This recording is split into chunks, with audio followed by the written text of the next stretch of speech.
Naomi era disperată, a plecat într-un pelerinaj spre Moab pentru că situația din Betleemul lui Iuda era foarte dificilă. A mers sute de kilometri, urcând dealuri și munți, iar când a ajuns în țara Moabului, totul părea plin de bucurie și liniște. Fiii ei s-au îndrăgostit de femei moabite și s-au căsătorit, urmând să aibă copii. Apoi soțul lui Naomi s-a îmbolnăvit și a murit. După aceea a murit și fiul ei cel mare, iar apoi și cel mai tânăr. Naomi a rămas singură.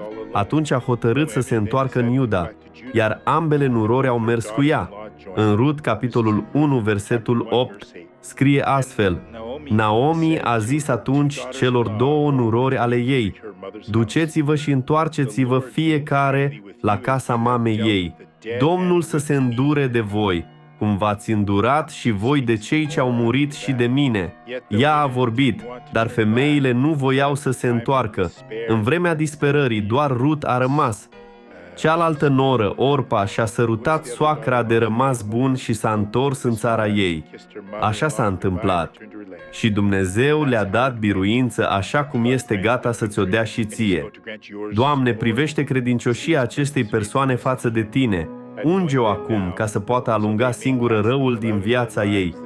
În numele lui Isus, alungă-l până pleacă și continuă să te rogi lui Dumnezeu, Dumnezeu să te binecuvânteze.